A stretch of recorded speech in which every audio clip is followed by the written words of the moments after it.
This is Marco Reus. This is Shinji Kagawa. This is Nuri Sahin. Hello, this is Jadon Sancho. And you're listening to the Yellow Wall podcast.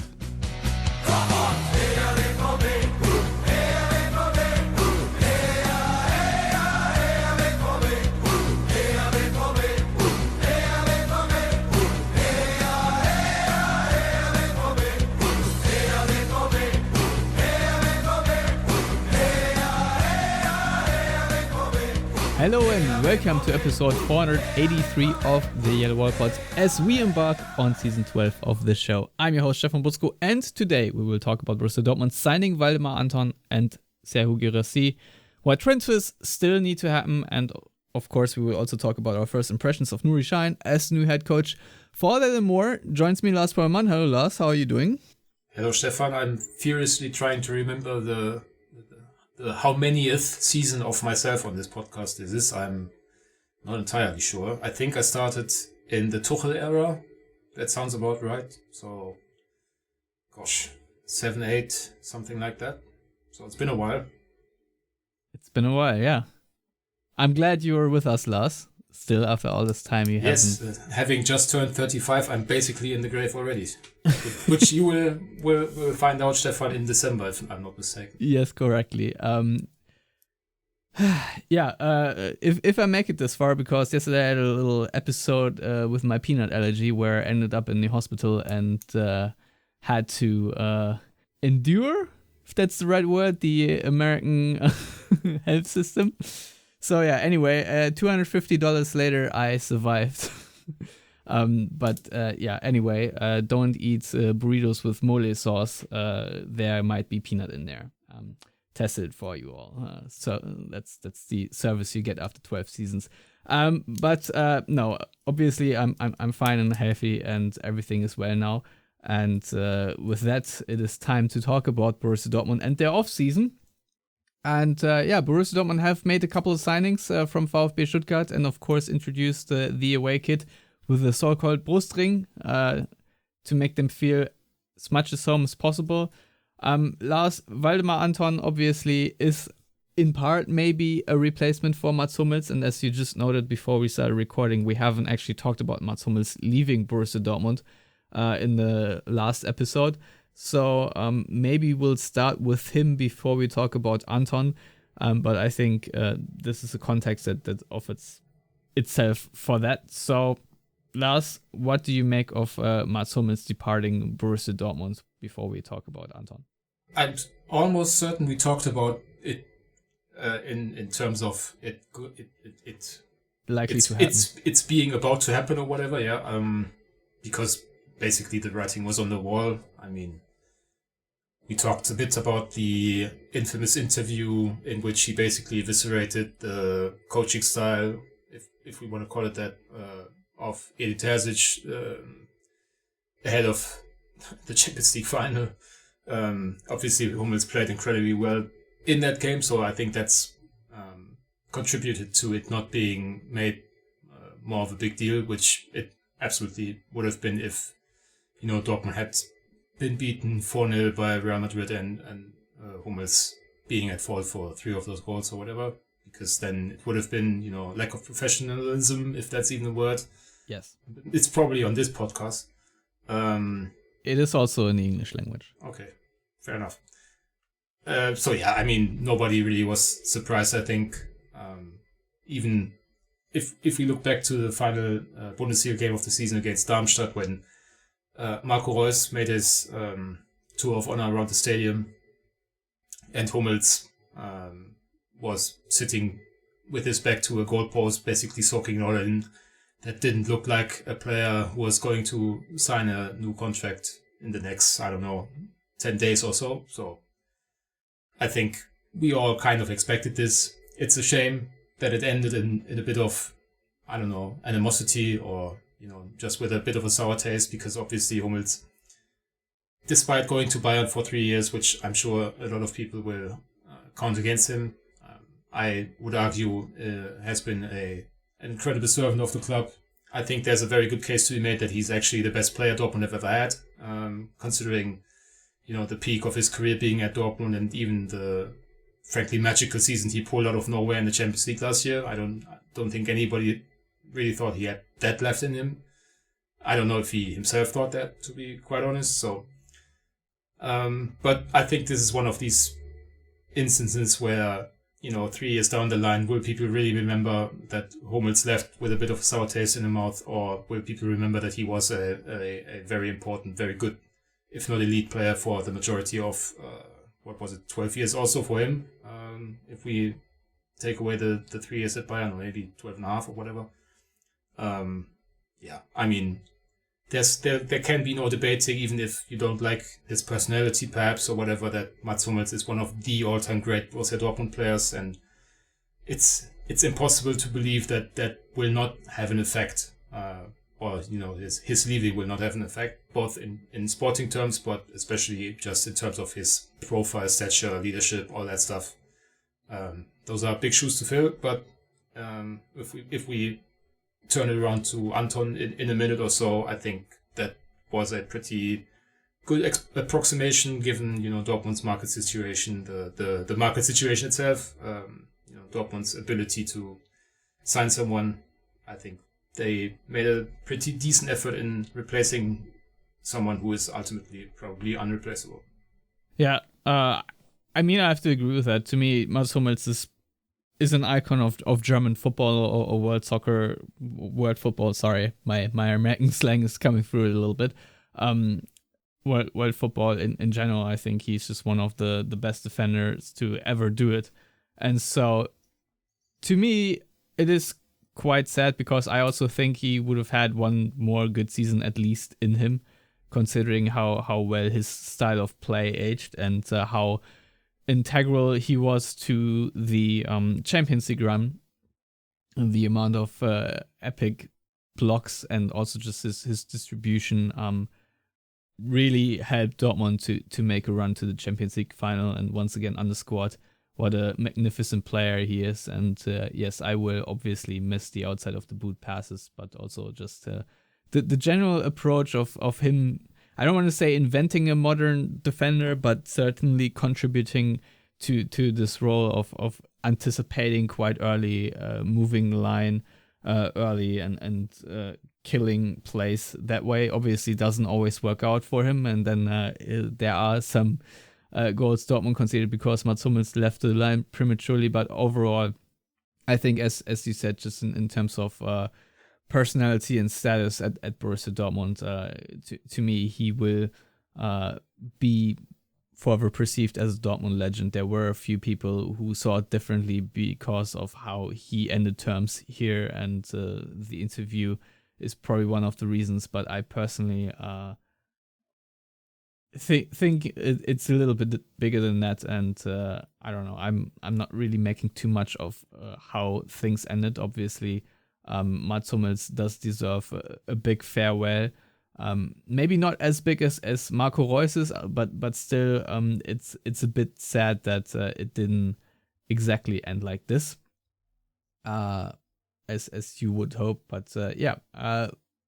Dortmund now did sign Waldemar Anton as a defender. You already said that he is, in terms of profile, maybe a good fit or one of the better guys available that Dortmund could have signed. Obviously, Stuttgart's team captain, and a lot of vitriol coming from the Stuttgart base towards Anton for leaving, but obviously that must not be our concern right now. But maybe a little bit more in detail, Lars, what do you make of the player Waldemar Anton, maybe for our listeners? What kind of defender is he? What is sort of his defensive styles? Where do you perceive his strengths and weaknesses? Well, I think, first of all, there was clearly an emphasis on getting someone with experience, leadership qualities, to fill the massive shoes that Hummels left. I think in terms of that, it made sense to go within the Bundesliga, just because you want someone whom you can project fairly easily into that role. I think there were probably 3 centre backs in the Bundesliga available this summer with the kind of sporting profile, at least, to make sense for Dortmund. One of them, Anton, the other Hiroki Ito of Stuttgart, who went to Bayern, he wouldn't have been a great fit for Dortmund because he's left-footed, just like Schlotterbeck. I mean, it's very rare you see two left-footed center halves in a back four. It just doesn't really happen too often. And the third one, Jonathan Tah, I don't think would leave Leverkusen for Dortmund the way he wants to leave Leverkusen for Bayern. So ultimately, they ended up with going with what in those circumstances is probably the best or at least most sensible solution in Waldemar Anton. He's a right-sided center half, adept at playing both in a back four and in a back three. Back when he was at Hannover, quite a few years back now, obviously, but he also played quite a bit of actual right back for them. So that tells you a bit about his athletic profile. He's definitely more quick and I think also fast, because obviously those are two different terms in scouting. Then Hummels, I think he's going to allow them to be a bit less vulnerable when they play high lines, because obviously, as you alluded to, Hummels won the ball quite often when he left the defensive third or whatever, but when he didn't, that turned into a problem quite often. I think especially late in Hummels' Dortmund career, you saw a couple of instances here and there where his lack of pace caught up with him and he committed more stupid fouls, or maybe those were game-saving fouls in some cases as well than previously. And I think Anton, obviously being quite a bit younger but also more athletic, will allow them to be a bit more adept at handling those situations. And to be honest, I think he's turned into one of the best all-round center halves in the Bundesliga. I don't think he's, just one of these dual monsters who can play the ball, but he's also not, obviously, he's not Hummels in terms of ball-playing ability, but he's been quite involved in build-up play at Stuttgart, especially under Sebastian Hoeneß, who kind of turned the fortunes of that club around over the last 1.5 years. I think perfectly sensible signing. The fee of 22.5, probably something like that in terms of his release clause at Stuttgart, is very much in line of what a 27 or 28-year-old center half who's not got the absolute highest profile internationally because he's not played much in Europe with Hannover and Stuttgart, because those clubs haven't really been knocking on those doors. And he's only debuted for Germany a few months back. He was part of the Euro squad, played a little bit. I think it's probably one of those where you don't get super excited because it's just solid, but a 7 out of 10, 8 out of 10 kind of signing is probably what they needed in terms of replacing Hummels.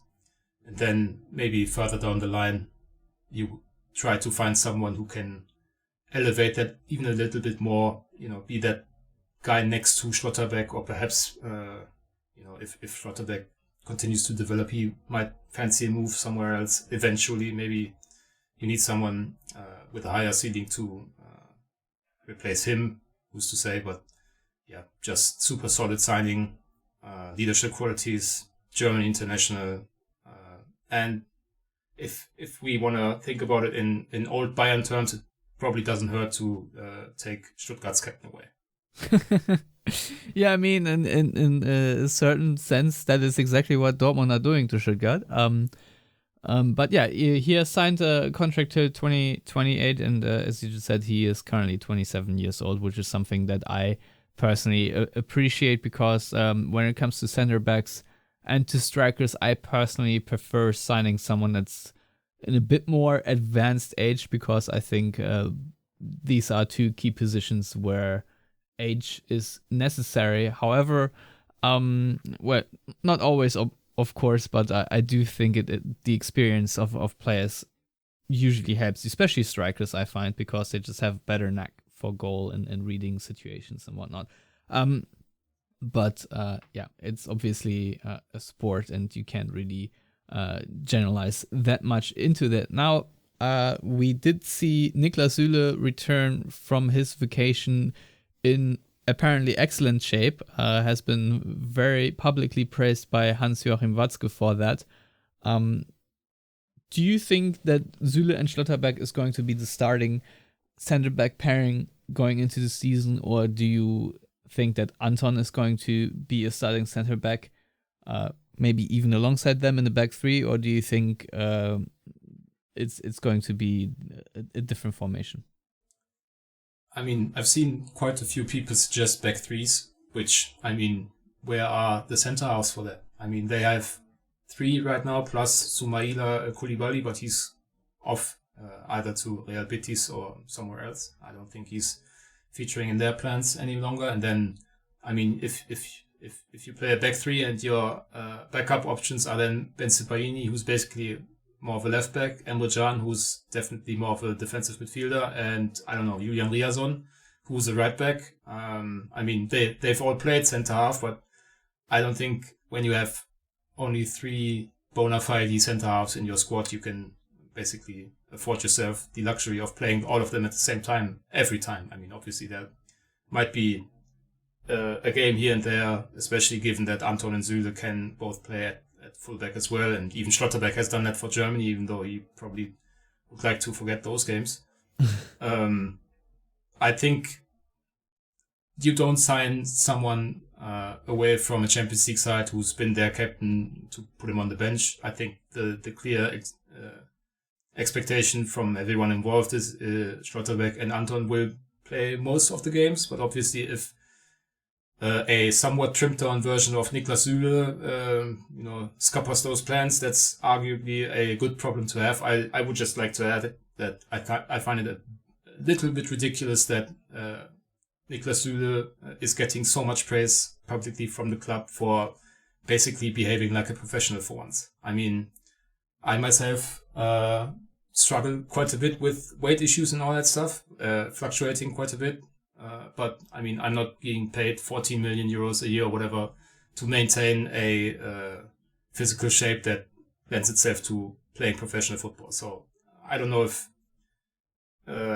if I'm particularly impressed by Süle needing, I don't know how many kicks in the arse to finally get a grip and come back from a summer vacation in a shape to play football. It's not like he came back, completely changed man, 20 kilos down, he's now slim or whatever. He's still very much a big boy for a professional footballer. He's just not looking completely overweight. So if we compare the pictures, especially from late in the second half last season, where he carried around a big old pouch on the training pitch because he wasn't playing, and I mean, I don't want to talk myself into too much of a frenzy. I'm not Matthias. I'm not ranting on this podcast too much, but I don't necessarily agree with him now being praised for being a changed man or whatever. I think that it has come this far is more of a problem than anything he has done now in the summer is, particularly admirable. Yeah, I tend to agree with you. It's just that the reverse James Harden fat suit thing. But anyhow, one thing I just wanted to quickly say is that at least stylistically with this center back roster that Dortmund have, which obviously is still understaffed, as you pointed out, stylistically it allows Dortmund to play with a higher line much more than under Mats Hummels. I think it was probably always on Terzic's mind that Dortmund can only push so far up when you have a Mats Hummels playing in your backline simply because of his lack of pace. So with Anton being quicker or faster than Hummels, I think this is going to be a help going forward, especially in the style that Shine apparently wants to play. But yeah, more on that later. Why don't we move on with Serhou Guirassy, who finally yesterday was announced, also signing a contract until 2028, if I'm not mistaken. And obviously it took a little bit longer for him to be signed for the release clause in Stuttgart's contract to be triggered, because there was I don't know, should we call it a hiccup? That during the medical Dortmund saw a ligament issue. Lars, now before we talk about the player, I personally haven't actually read now if what the actual injury is and for how long that he's going to be sidelined. But I take it as a positive that Dortmund took the cautionary steps that probably should be taken in such a situation, and then I'm even more elated that in the end Dortmund did sign the player, which to me hopefully suggests, talk about professionalism, that he is good to go sooner rather than later. So if you have any further info, please add it in here. I mean, first of all, I'm surprised that this stuff doesn't happen much more often, because there's so many transfers every year. Maybe we just never learn about it because it's not happening with too many high-profile cases. But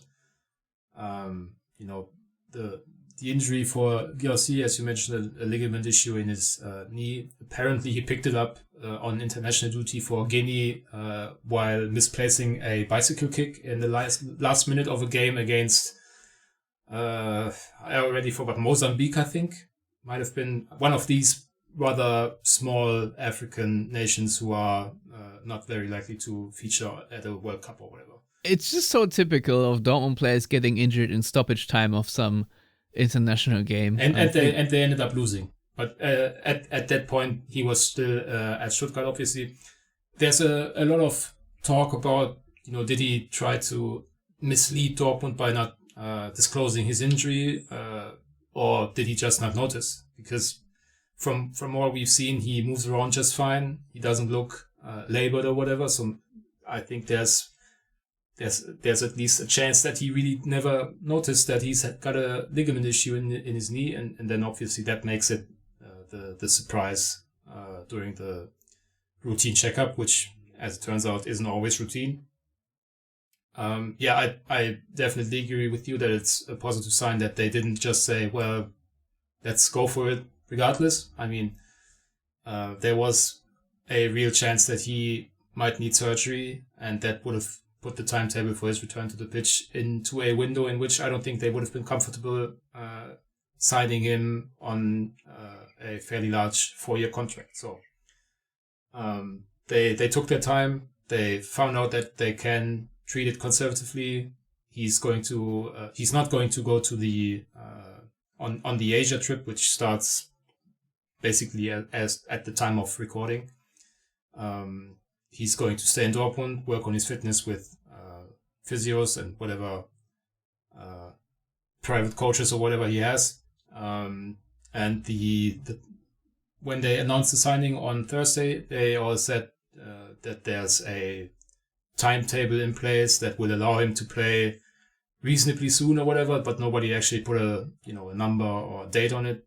I think from what we gathered from media sources and all that, it seems likely that he's going to miss the first few games of the new season. So the cup match against Phoenix Lübeck, which is basically 5 weeks or so from now.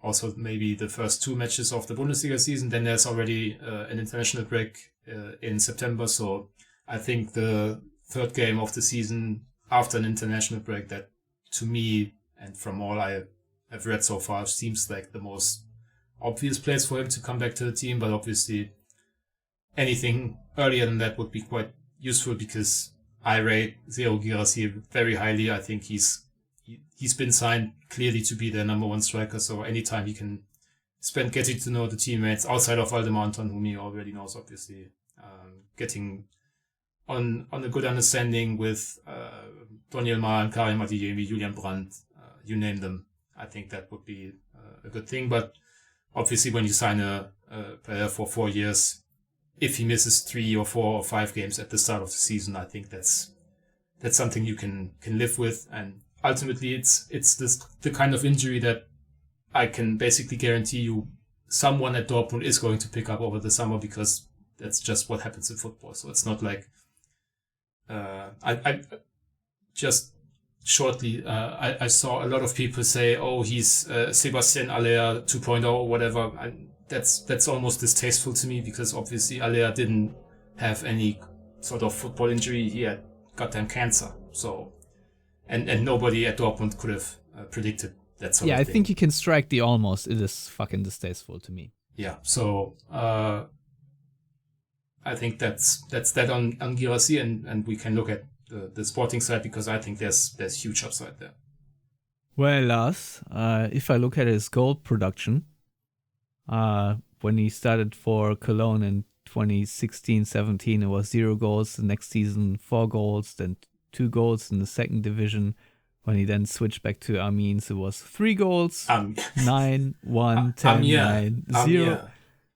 Amiens, sorry. What did I say? Did I say Amiens? Yeah. All right. Yeah. I mean, I think we drove past it not too long ago. Anyhow, but you know what I'm getting at. So in the last 5 seasons, his goal production was 10, 9, 0, 11, and then of course in the previous season 28, which in most seasons would give you the Torjägerkanone, but for the sake of Harry Kane, it did not happen. So Lars, I think I need to ask you, is Serhou Guirassy a one-hit wonder, if you will? I mean, how you came to that beautifully worded question, even I don't know. No, I wrote an article and looked at his statistical profile, and I mentioned it to Stefan before the show because I think it might help in understanding what kind of player Dortmund signed, because obviously if you only look at the scoring numbers on a blank sheet of paper or whatever, outside of that supposed 0 goal season, which was actually only a few matches before he moved to Stuttgart. One match played 23 minutes. Yeah, so he didn't score in those 23 minutes. He's obviously a fraud. He is a fraud. If you only look at that, you wonder, I mean, the 11 goal season for Stuttgart was already quite impressive because he only played 22 games because of an injury, and I think also AFCON. But the underlying numbers, as it were, are telling a much different picture, because if we want to look at the so-called non-penalty expected goals, so that is, I don't have to explain what expected goals are. We have an mostly American or / international audience. They are probably much more au fait with modern statistics than most German football fans are. Believe it or not, but our main audience is actually still in Germany. If you look at the audience, the audience, yes. I think a third is German, another third is American, and then the third is all over the world. That's sort of how the splits are. Interesting. I don't know if that's interesting to you or not, but yeah. I'm still not going to explain expected goals because we don't have all evening, or in your case all day. Just take penalties out of them. That's non-penalty expected goals. And Guirassy was in the 91st percentile when he played at Cologne for a team that was ultimately relegated. He was at Stuttgart in 2 seasons in the 92nd and last season in the 97th percentile, meaning, in his first season in Bundesliga, only 9 players had a higher non-penalty expected goals count per 90 minutes and so on. And as I said, that was for a team that was relegated. Then for Stuttgart, it was a team that was almost relegated. And then it was Stuttgart who were crowned, as it were, vice champions in the Bundesliga. Obviously, there's no crown for that, but they finished second ahead of Bayern, Leipzig, Dortmund, and everyone but Leverkusen. So what that tells us is he gets into great situations. Is he a fox in the box? I don't know, however you want to describe it, but if you give him the ball in decent situations, I think it's reasonable to expect him to score a boatload of goals, and that's a technical term. So he in the last season, obviously that was his best, but also mostly because he was healthier for more amount of time, a larger amount of time, I should say, and obviously playing for a much better side in Stuttgart than they themselves were previously, and Cologne. But he also played well for Stade Rennes in Liga, we should mention, when they were making Champions League here or there. Last season, you already mentioned 28 goals in 28 Bundesliga games, obviously an awesome return. He had the same exact ratio of minutes per goal as Harry Kane had for Bayern. And when people think back, there was a lot of talk, even in early March or whatever, will Harry Kane immediately break Robert Lewandowski's 41 goal record, and Guirassy was right there with him in terms of numbers. I think Guirassy had 14 league goals after 8 matches, which was absolutely crazy. Obviously, he didn't, and nobody can reasonably expect him to keep up that pace. But I think he went without a goal for more than 1.5 games only once all season, maybe twice. He obviously scored against Dortmund a fair bit in all 3 matches, if I'm not mistaken. And going back to non-penalty expected goals, rather. He also had the same exact amount of those per 90 minutes as Harry Kane in, I think, 0.72. So that's all to say. They signed someone who's clearly a very good striker, who's not always been able to show it for various reasons, be it injuries, be it his team's not being particularly good. But when we compare that to what Dortmund have had over the last few years, the only player who had better numbers in terms of those advanced statistics was Erling Haaland. And even Haaland didn't have better numbers than Guirassy in all his Dortmund years. His final Dortmund year before he moved to Manchester City was actually worse than what Guirassy did last year at Stuttgart. So given all that, given the very favorable 18.5 million release clause Guirassy had at Stuttgart, I think it's almost a case of something had to go wrong because everything else felt too good to be true, and then Guirassy turned up with an injured knee for his medical checkup. But other than that, it's an absolute no-brainer of a transfer for me, even acknowledging that they already have Alea, Niklas Füllkrug and Yusufa Moukoko, and at least one of them will have to go now.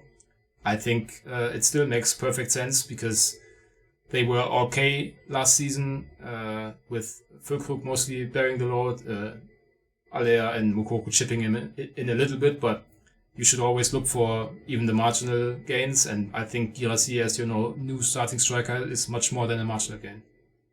Yeah, no, I would have to wholeheartedly agree. And the fact that he is now 28, he signed a 4-year deal with Dortmund, means that likely if he is hitting his prime right now, and I think with strikers, as I said before, their prime usually starts 27 to like 30, 31 or so. Depending, of course, on athleticism. If someone, like Aubameyang does a lot with pace, then obviously you're going to regress a little bit.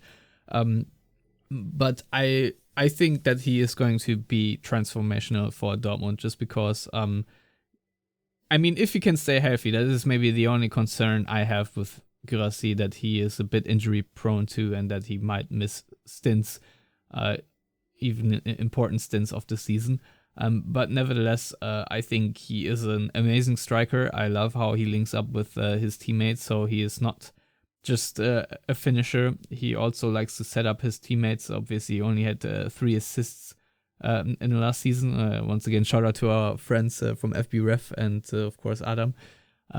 But yeah, I think no-brainer is the exact right word, and I became a little worried when the injury news came out about this failed medical, because I think it's an amazing fit for the way he plays, and I think the way Dortmund want to employ their striker. Obviously now with Sahin at the helm, I'm not entirely sure how this is going to look like, and I think the one sad part is that we're probably not going to see anytime soon how exactly he will integrate. But I think if he does not pick up any more injuries at the latest by the time of, let's say, half season, I think he should have an amazing Rückrunde. But yeah, I'm very excited about him. There's no other way to put it, especially as I think you tweeted it, to have Füllkrug as a backup, if you will, is also dynamite. We just saw it at the Euros for Germany, how big of an impact Füllkrug can make off the bench. especially when you have someone like Havertz, who I would obviously not compare to Guirassy, but just to throw in another wrinkle, and you can of course pair them up as well up front if you want to play with two strikers at the same time. And I must say, currently I'm happier than I've ever been with the Dortmund striker situation, just because I think we have now 4 strikers on payroll. Obviously not sustainable, and Nuri Sahin said after the hour match that he obviously does not want to take that many strikers into the new season. But after stretches where we had to worry if it was going to be Torgan Hazard or Andre Schürrle to replace our only number 9, this is a much better situation for Dortmund. And obviously I'm a little bit sad that Sebastian Aller's time has probably come at Dortmund, just because he is an awesome human being. He is an amazing striker, and sadly due to cancer and other injuries, he could never really show his entire potential. But I think he still had a very significant part in Dortmund, almost winning the championship by Dortmund getting close enough, but then also falling apart in the final match.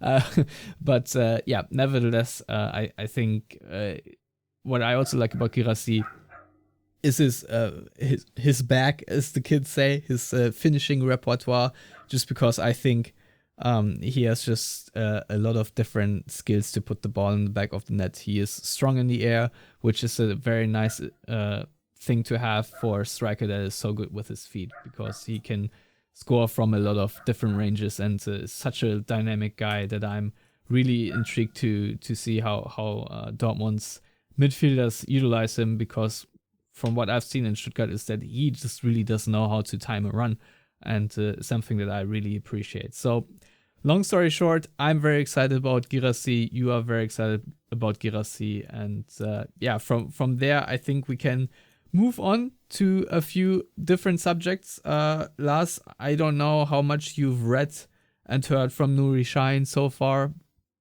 Obviously, we can also talk about a few other transfers that should or should not happen going forward. But I think since we haven't really talked about the new head coach since the emergency episode of Terzic quitting, we should talk about him a little bit.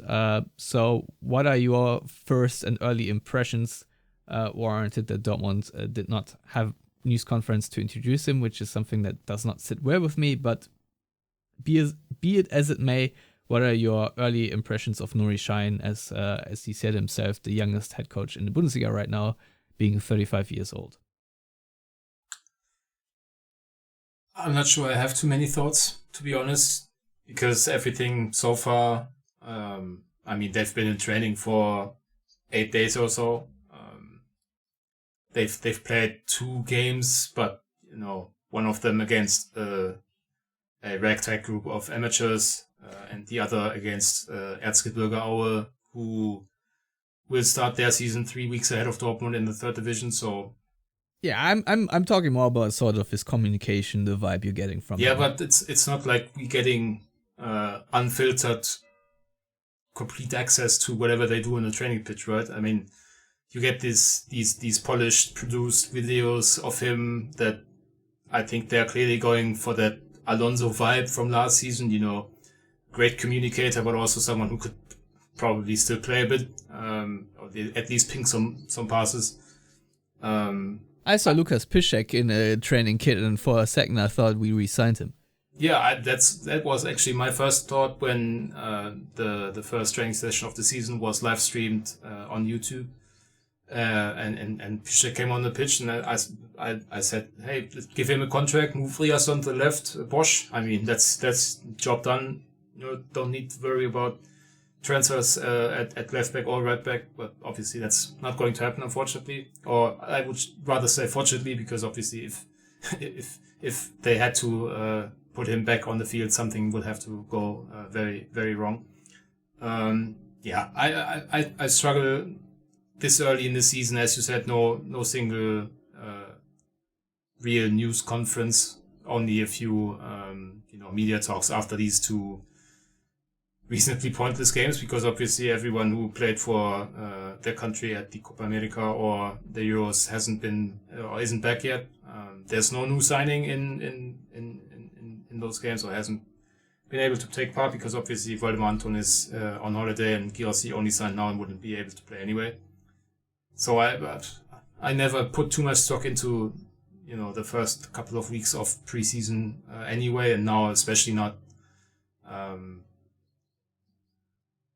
The only interesting thing is probably how much Sahin seems to communicate during the games. Obviously that was a bit curtailed last season or in the second half of last season because he wasn't the head coach. There's, seniority and rank and all that. I think it would have been a bit weird if Terzic was the head coach and one of his assistants piped up all the time. So I can understand why that wasn't the case. And I think from what I've seen from the first two games, he seems to be very active on the touchline.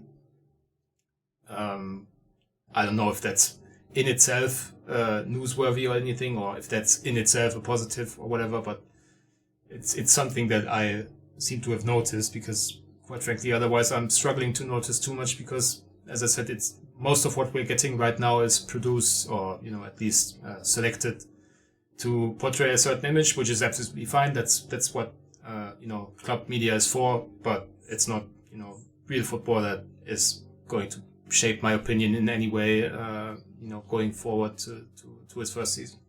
All right, fair. I guess I don't know. I don't really have a take either. If I'm honest, it's fine. Is all what I'm going to say. What to me at least is not so fine is Dortmund's transfer window so far overall because I enjoy the old times of Michael Zorc having basically everything wrapped up before the summer training camp really starts. But currently, Dortmund are still linked to a few players. One of them is young Couto. I don't know exactly how you pronounce him, given that he is Brazilian. 22-year-old right back from Manchester City was loaned out to Girona and has been heavily linked with Borussia Dortmund so far. I think the reports are that him and Dortmund have agreed on terms, but Dortmund and Manchester City do still haggle about the transfer fee, which is somewhere around 25 million. Lars, I don't know if you have much to say about this potential transfer, but of course, as far as I know, he's a more ball-playing right back. Do you think he is a needed transfer, or do you think these 25 million were Dortmund to pay them, or even more were to be invested better somewhere else? I think they definitely need at least one more fullback because they've lost Madsen, Morey and Wolf, and they've re-signed nobody. Only Tom Rothe coming back from loan at Kiel, and nobody can really say for certain that he's going to stay at Dortmund for this season. I think there's certainly still a chance he's loaned back to Kiel or maybe another club, because it's one thing to play in the second division, and even there he kind of tailed off a little bit towards the end of the season. So yeah, they definitely need at least one fullback. The good thing is that Riazon is basically interchangeably used on both sides, so Dortmund were actually linked with both Couto and Gutierrez, also from Girona. But he's a left back, and he's also more of a, traditional or however you want to call it. So he's not as exciting going forward, but he's also more solid defensively. So signing either one of those guys or whomever basically, and then figuring out, where does Riazon play on the other side, who plays there. I think it's paramount to get someone in. I actually think this is one of the more underrated holes on the team or whatever, because obviously before Guirassy was signed, there was a lot of talk about him. There's still a lot of talk about Ryan Cherki from Lyon, who's in France's Olympic squad. So I think that deal is not going to happen for a good while, because next week for them starts a tournament at home. So I think there's probably not going to be too much contact allowed for players and clubs. Obviously, there's also Pascal Groß, whom Dortmund are still linked with for central midfield. I would argue he's probably going to play defensive midfield more often than not, especially in games where Dortmund expect to have a lot of the ball.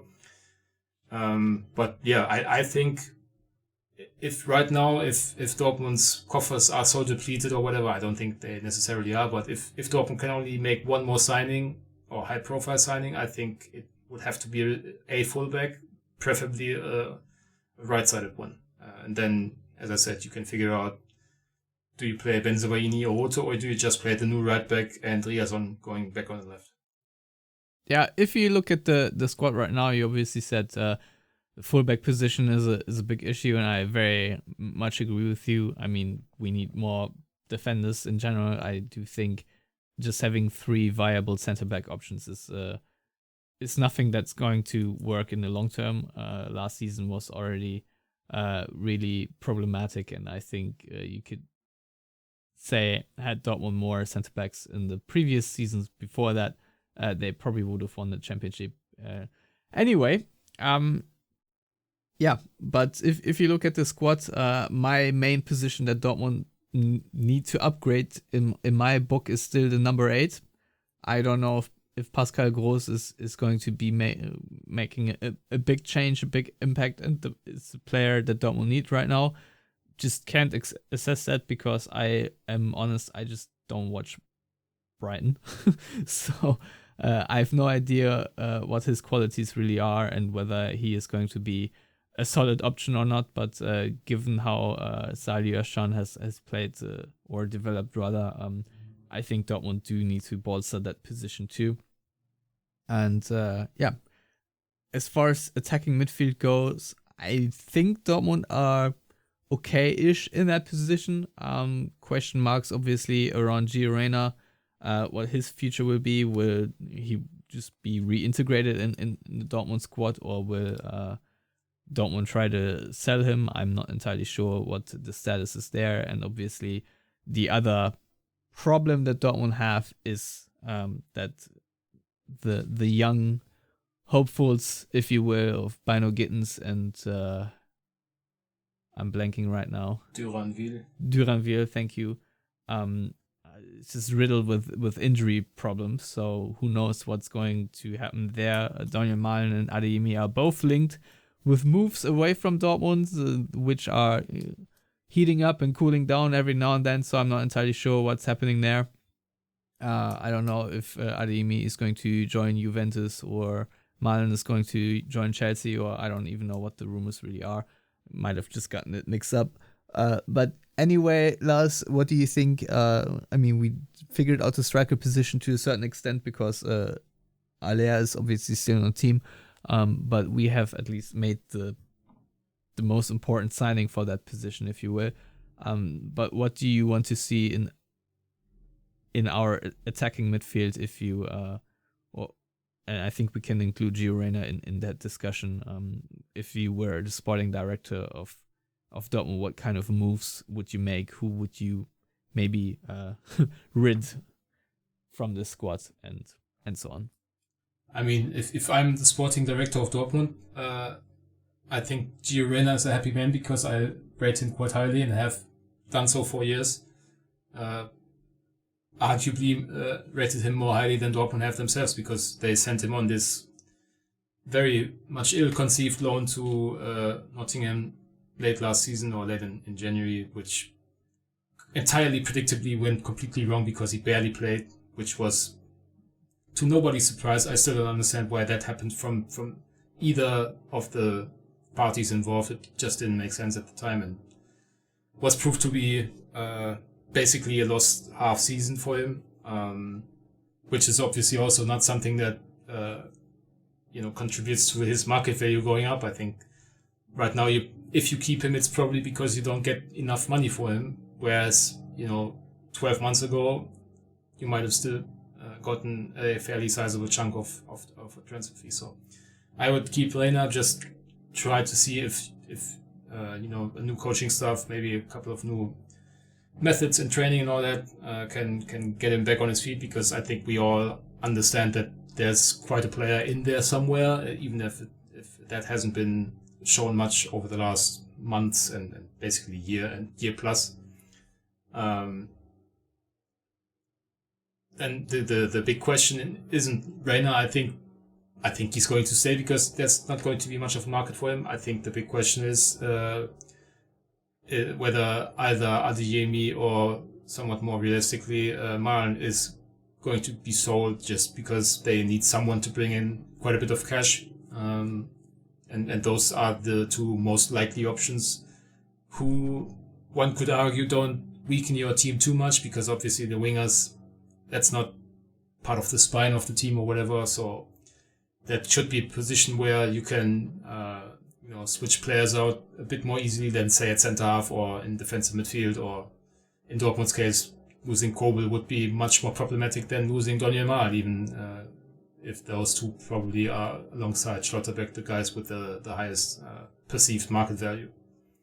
I don't know necessarily that it's going to happen, because both Adeyemi and in his case even more so than Malen, but both guys just haven't found that consistency over their time at Dortmund.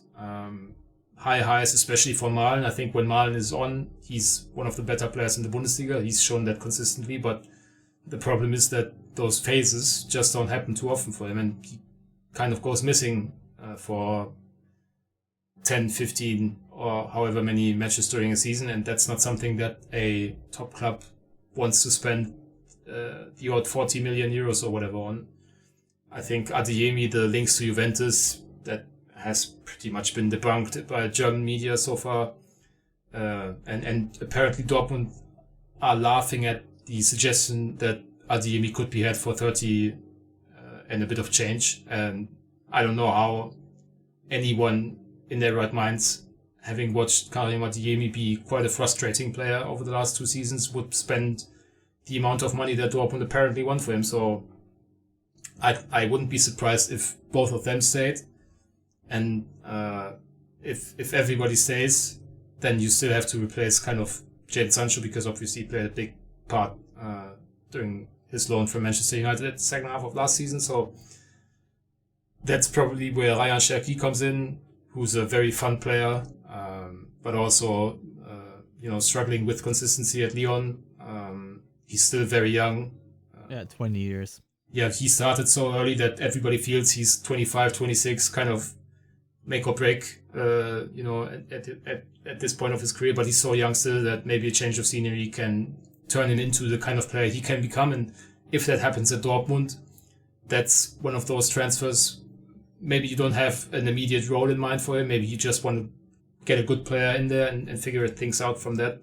But if you're the club that gets Ryan Cherki to play the way he can play, then that's massive surplus value, and that's basically what you're looking for in these transfers, which aren't necessarily for the first 11, but just adding talent, adding traits or specific talents that a player like that has, because he would immediately be Dortmund's best dribbler, the best at Dortmund to take on players, the technique and all that good stuff. I mean, it's just that he hasn't figured out how to turn all of that into a consistently great football player. But if that's possible, then he's one of the best players in the Bundesliga. I have very little doubt about that.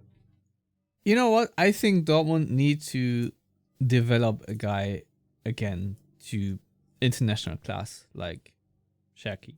I think this is something that needs to happen just to continue to preserve their image of being a club that can develop these talents, so they will join Dortmund in the future. Because I think to reaffirm this argument when you talk with such players, I think is very important. So to make another positive example, if you will, is important, especially since the development of, be it Bino Gittens, Gio Reyna, and Duranville even to some extent, obviously didn't quite work out so well. Matteo Morey, you can maybe even lump in there. Also a player that is highly skilled, did not make it at Dortmund, obviously for the reason that he was injured most of the time. Maybe also something to do with Dortmund signing a lot of young talented players that have some injury histories. Lars, I think we should say a couple of things about Morey, because he is, if anything, also an awesome person, and really did enjoy his time here in Dortmund despite the circumstances, made an effort to learn German quite well. I mean, obviously he had a lot of time on his hands. And also when he played, he played really well. I think, he beat Thomas Meunier out to a starting position on merit when he was fit and healthy. So I personally am a bit sad that it did not work out for him. But on the other hand, I'm happy for him that he at least can still play professional football, given the severity of injuries that he suffered while playing for Dortmund. So if you have any words on Morey, there you go. I don't think we need to add too much to that. I think everybody knows he's a great guy. Very unfortunate with that massive knee injury in the Cup semifinal against Kiel. I think it's really nice that he got to play at least a little bit late last season. I don't know. Nearly scored.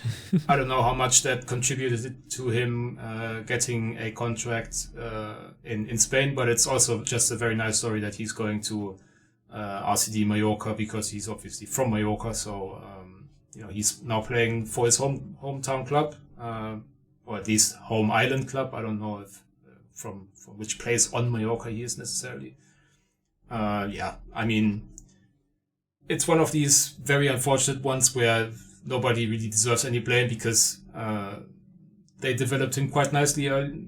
Maybe he was sitting on the bench a little bit too much in his first season, but that was Lucien Favre's decision making. Then when he played him a bit more, suddenly had that massive knee injury, and to be able to come back from that at all. I mean, some Dortmund fans will remember the story of youth player Dario Scuderi, who also had one of those absolutely devastating, nobody wants to watch that again sort of injuries where basically everything that can break or tear in your knee or whatever it was for Scuderi, that was also one of those situations, and he never turned into a professional football player because of that. And that Morey was able to come back and still secure a contract at a good club in a good league is very much a nice story and something he clearly deserves, because even though he never really turned into a massive contributor, I think you could always tell that teammates rated his personality very highly. As you mentioned, he made an effort to learn German when he didn't have to, because I'm sure they would have allowed him to do, his recuperation or that at home or somewhere warmer in Spain or on Mallorca even. So for him to spend time around the club, even when, he had 6 more months of rehabilitation before he was going to be able to play and all that speaks volume to his character. So it's definitely a sad story in a way, but also with kind of a feel-good ending that he's still able to play and as I said, move to Mallorca. Yep, now you actually ended up saying more than I did, so there you go, Lars. Before we leave, we have 2 controversial topics left to discuss. One of them is Julian Brandt switching from number 19 to number 10. Actually, I just thought of it as 3 controversial subjects.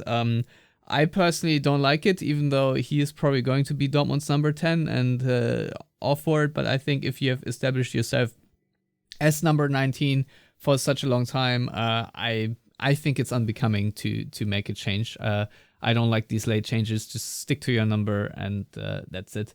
I don't know if you have an opinion on that, but I needed to let it out that I disagree. I wholeheartedly agree. I don't like switching numbers. I mean, I think if it's within the first 2 years at the club and your dream number was taken when you signed, that's okay. But I think Julian Brandt 19, that has been ingrained on my mind, and now he's not having that anymore. And also it makes soon to be every one of my Dortmund jerseys with a number on it is going to be obsolete, because I have a Brandt 19, I have a Bellingham, obviously left, I have a Mats Hummels, who left 3 weeks after I got the jersey, and I have a Sebastian Aller, and obviously I think it's pretty safe to say, which we haven't mentioned, that Guirassy doesn't have a squad number right now, which is very conspicuous.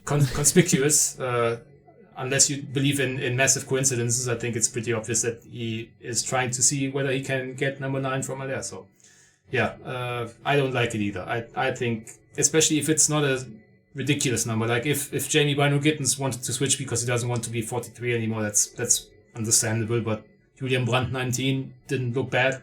Now he's 10, doesn't look bad either, but he's the longest tenured player at the club. I don't like them switching numbers. All right, next subject. It doesn't actually matter what number he will have on the cup shirt this season because it's the most hideous piece of shit I've ever seen. And I am very appalled, I must say, that Borussia Dortmund approve such shenanigans by Puma. The assertion that it's sort of a, I don't know, patchwork of throwback shirts is a fucking disgrace, considering that the shirts they threw back to are, to me at least, for the most part, absolutely fucking meaningless. They should all be ashamed. The entire marketing and people that are in charge at Dortmund to approve this. This is even worse than the cup kit that was completely neon yellow and did not even feature the club's crest. I think this is even worse, and I don't know what they're going to do to make up for that. But all I know is this is a complete no-go for me, and I absolutely hate it. I don't know what your opinion is on this, Lars, but I was close to puking when I saw it the first time because it's just absolutely disgusting. I think it's so gopingly designed that it's almost kind of cool in a way again. If you catch my meaning, like yes, it's so obviously ugly that it's kind of funny again. I don't know. I wasn't close to vomiting or whatever. I think it's, I'm sorry, but it's also on the back of a really great Champions League run. I mean, Champions League that doesn't final matter run. to me. It matters to me. Dortmund has garnered more international attention, and they will have a few more eyes on them going into next season. And I would like to please those eyes, and not like that. Just not like that. Please, just one clean shirt. It's all I ask for. One clean design. I think actually the idea is quite fun. Just the implementation is lacking a little bit, perhaps. Yeah. But just to one thing on the rumor mill, if you like, is that the design is actually a nod to Evonik, the cup, the sponsor for the cup jersey. Obviously, in the Bundesliga, it's 1 and 1. I don't know if the contract is running out this year or next year, or how the situation actually looks, but there has been this rumor going around for quite a while now that Evonik is not going to extend their run on Dortmund's cup shirts. Obviously, then the question becomes, does 1 and 1, which is, I think, only a brand in Germany. I don't know that they have an international market at all. Do they take that up, or do Dortmund still split it or whatever? So if it's sort of an homage to the years with Evonik, maybe that explains the concept. Obviously, it doesn't explain the shoddy execution. Yeah, no, absolutely disastrous, and I'm not pleased. Anyway, Lars, I don't know how we now transition to the subject that we've been pushing along for quite a while, but of course, right before the Champions League final, Dortmund did announce that Rheinmetall were to become a champion partner, so a sponsor. And if you haven't heard, Rheinmetall are a weapons manufacturer.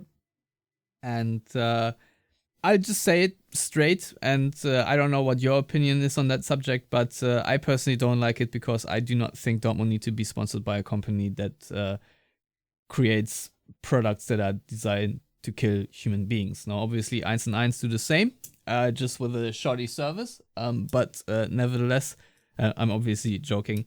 I understand the sort of argument from Dortmund that Rheinmetall currently are involved with the many weapons manufacturing for Ukraine, and I personally support that, but that is also obviously by the German government, and I support that, Ukrainians can live in a free and peaceful democracy, as a subject that is very important to me.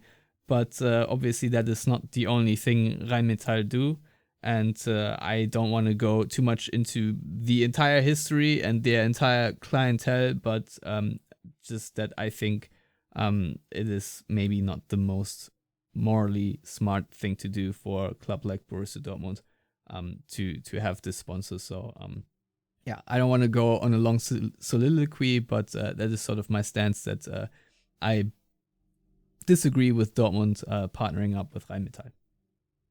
And I would like it to go away.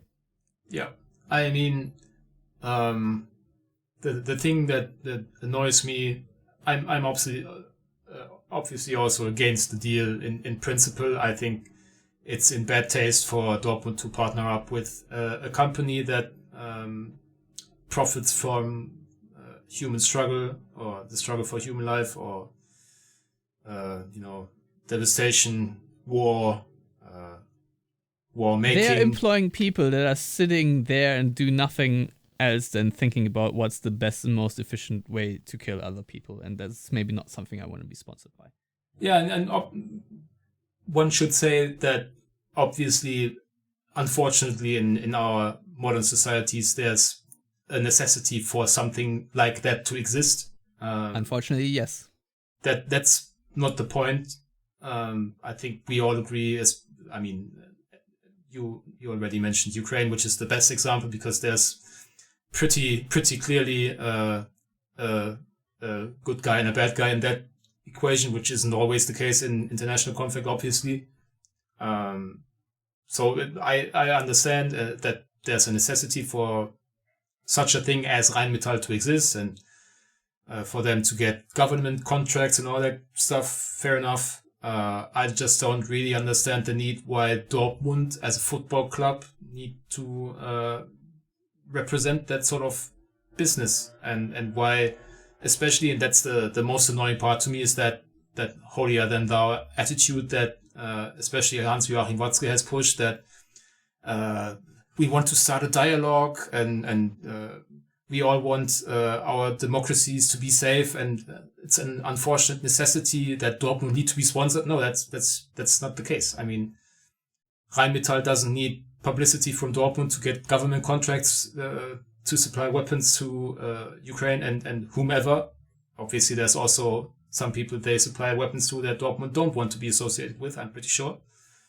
At least not publicly. And there's just no need for Dortmund to get sponsorship money from that sort of company. There's enough businesses in the world that would happily, pay Dortmund millions to appear on banners or on their websites or whatever. I just don't really understand why they felt the need to go into business with that sort of company. And then what's also very annoying is the timing of the announcement. They clearly tried to make it so that it was only a couple of days of outrage, and then everybody thinks about the Champions League final, and then either they win and nobody cares about the sponsorship deal, or they lose in the fashion they lost, and people are happy that Dortmund put such a good show on the biggest stage of football, and still people forgot about the Rheinmetall deal. I don't know how much the normal, as it were, non-match going Dortmund fan will think about it on the first match day against Frankfurt, but I'm very hopeful, at least, that the organized fans in the stadium are not going to be quiet about it.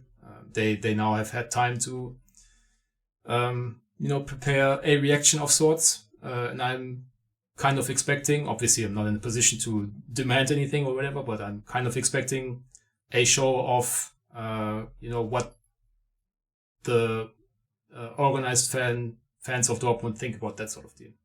I mean, they already had a protest banner up at the Champions League final about that, which I commend. And I mean, just from a personal note, a very selfish note, but obviously they are going to be on advertising boards in the stadium. And I personally, since, football is also a form of escapism, don't want to be constantly reminded of war and death and, people getting killed and blown to pieces while I watch a game of football. So just from that perspective, even I don't disagree with the sponsorship at all. Just that I don't want to be consistently reminded of Rheinmetall's existence per se, if that makes sense. I know it's very selfish, and obviously there are people in the world that can't just in peace watch a game of football and don't care about a thing in the world. But that's just how it is right now. Sorry. maybe that was in poor taste, but no, I mean it's perfectly fine to talk about our feelings in this regard, because quite obviously such a thing is a somewhat emotional topic for a lot of people. I mean, I don't know how basically your argument, if you want to talk about someone who fled from Ukraine, came to Germany, has settled down somewhat now, because it's been unfortunately quite some time, and they turn on the TV on a Saturday afternoon, and then there's a weapons manufacturer being sponsored and advertised for by Dortmund. I don't know if that is a hugely traumatic experience for them or whatever. I don't know if a Ukrainian refugee will necessarily know about what Rheinmetall actually is and all that, but still, it just, the entire thing doesn't leave a good taste in my mouth. I still, fundamentally, I don't understand why they felt they needed to do this. Obviously, money talks, but sometimes I think it would be better to have some sort of principle, and if another sponsorship from an industrial sponsor paid, I don't know, 75% of Rheinmetall's advertising money, then that would have been arguably the better choice, I would think. Yeah, also, I don't understand how Dortmund can attract sponsors. I mean, they have Velo, which are a huge company. Of course, they are pump manufacturers, but, in the rural area, there are also companies like Siemens or ThyssenKrupp also that, you could also be sponsored by. I don't know why Dortmund don't attract more or better brands, let's say. The same with the 1 and 1 sponsorship. I'm pretty sure there are better companies out there to be sponsored by, because 1 and 1, I'm sorry, they're just not a premium product that I would like to be a client of. But obviously they're, I don't want to say entirely unproblematic, but you don't have any moral qualms about it. It just makes your t-shirt or your shirt hideous. That's about it. But yeah. Anyway, Lars, I think we've talked about the subject enough. I'm sure there are enough good reads what Rheinmetall does, and the shady things they're up to. I don't think we need to discuss them here all. But yeah. Anyway, I'm looking forward to the rest of the Dortmund off-season plays out, and what transfers are going to be made in the coming weeks, because I'm sure Sebastian Kehl will keep busy, but that is it for us for now, for this week. Lars, thank you very much for coming on this show, and I think we'll be back sooner rather than later. I apologize that there wasn't a Yellow Wall Pod Season Awards show. I was just too busy at work, and then I was on vacation. I don't know, Lars, if you think we should still do one. I feel like that train has that ship has sailed, if you will. I can barely remember all the stuff when we do them right at the end of the season, so don't do this to me, Stefan. Okay.